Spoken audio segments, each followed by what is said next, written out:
13 साल बाद भी याद रखा एहसान, ढूंढने से भी नहीं मिलेगा द्रविड़ जैसा इंसान। जिगरी कुंबले ने ही कर दिया था धोखा, दोस्ती से द्रविड़ का उठ गया था भरोसा। जब किसी ने 10 लाख के लायक भी नहीं माना, तब आरआर के मालिकों ने खोल दिया था खजाना। बड़े बड़ों को अब मार दी ठोकर, द्रविड़ ने क्यों छोड़ दिया ब्लैंक चेक का ऑफर। जिंदगी का सबक है द्रविड़ की ये कहानी, खुददारी देख आंखों में आ जाएगा पानी। कहते हैं लाइफ में उन लोगों को भूल जाना जो लोग आपके साथ पार्टी करते हैं, उन लोगों को भूल जाना जिन लोगों के साथ आप ट्रिप पर जाते हैं, लेकिन उनको कभी मत भूलना जो लोग बिना बताए कहीं से भी पता चलते ही आपके लिए दौड़कर अस्पताल चले आते हैं। उन लोगों को मत भूलना जिन्होंने भूल से एक बार भी आपके मुश्किल वक्त में आपसे कहा था किसी भी तरह की जरूरत हो तो बताना, कोई संकोच मत करना। साल 2011 आईपीएल की नीलामी चल रही थी, राहुल द्रविड़ का नाम आया। आरसीबी के मेंटोर अनिल कुंबले ने पूरी तरह इग्नोर कर दिया। आरसीबी के ओनर विजय माल्या ने भी 3 सीजन तक ठीक ठाक प्रदर्शन करने वाले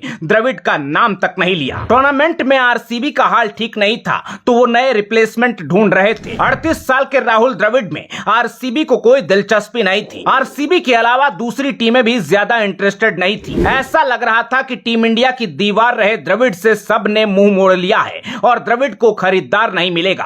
तभी राजस्थान रॉयल्स के मैनेजमेंट ने द्रविड़ के लिए हाथ आगे बढ़ाया। आरआर ने द्रविड़ को करीब 2 करोड़ 30 लाख रुपए में खरीदा। कर्नाटक से होने के नाते द्रविड़ आरसीबी के साथ इमोशनली कनेक्टेड थे और 3 सीजन के बाद भी वो किसी टीम में जाना नहीं चाहते थे। लेकिन जनवरी 2011 में ऑक्शन से ठीक पहले द्रविड़ के जिगरी दोस्त अनिल कुंबले ने रिटायरमेंट का ऐलान किया था। आरसीबी मैनेजमेंट ने रिटायरमेंट के तुरंत बाद कुंबले को मेंटोर बना दिया था। अब कुंबले को ही फैसला करना था कि किस खिलाड़ी को रखा जाए, किसे खरीदा जाए और किसे जाने दिया जाए।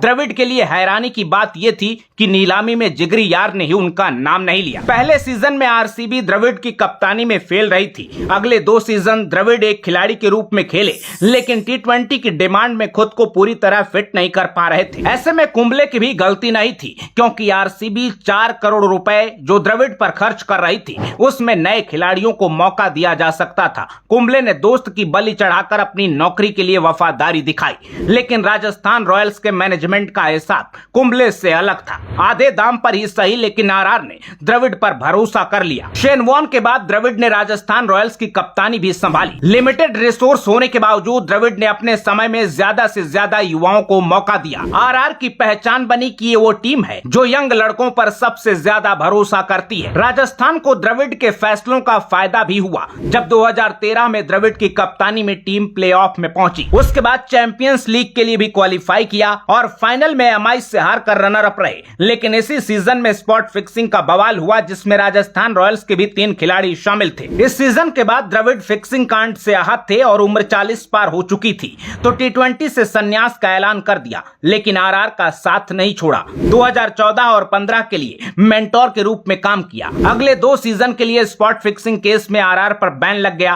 5 साल बाद मजबूरी में आकर द्रविड़ को आरआर का साथ छोड़ना पड़ा। इसके बाद द्रविड़ ने भारतीय क्रिकेट के भविष्य यानी जूनियर टीम्स की कमान संभाली और अंडर 19 टीम को पूरी तरह ट्रांसफॉर्म कर दिया। आईपीएल से लेकर डोमेस्टिक क्रिकेट तक द्रविड़ का ऐसा इंपैक्ट रहा कि आज टीम इंडिया में जगह बनाने वाले ज्यादातर प्लेयर कभी न कभी द्रविड़ की कोचिंग से होकर गुजरे हैं। जूनियर टीम के साथ लंबा वक्त बिताने के बाद द्रविड़ ने बड़ा टास्क लिया जब गांगुली की सलाह पर द्रविड़ को टीम इंडिया का कोच बनाया गया। 2-2.5 साल के अंदर द्रविड़ की कोचिंग में भारतीय टीम की भी कहानी बदल गई। कप्तान रोहित शर्मा की तरह द्रविड़ को भी बड़ा झटका तब लगा जब 2022 में टी20 वर्ल्ड कप के सेमीफाइनल में इंग्लैंड ने भारत को 10 विकेट से रौंद दिया। लेकिन इस हार के बाद रोहित और द्रविड़ ने कमाल का प्लान बनाया। ड्रेसिंग रूम के माहौल से लेकर टीम के एटीट्यूड तक सब कुछ बदल दिया। वर्ल्ड टेस्ट चैंपियनशिप में टीम रनर अप रही। वनडे वर्ल्ड कप की ट्रॉफी घर आते आते हाथ से छूट गई। लेकिन 2024 टी20 वर्ल्ड कप में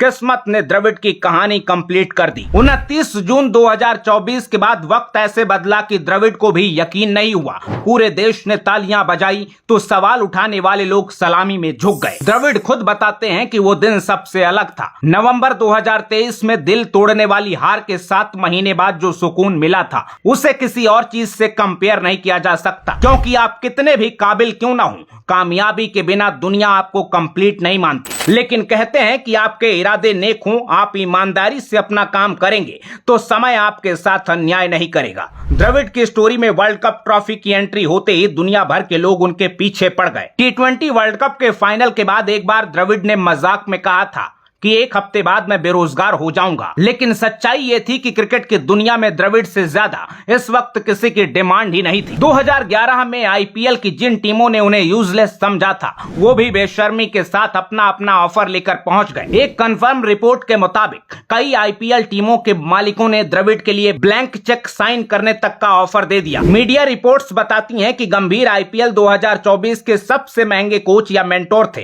केकेआर ने उनके ऊपर करीब 25 करोड़ रुपए खर्च किए थे। द्रविड़ चाहते तो एक सीजन में 25-30 करोड़ रुपए चार्ज कर सकते थे।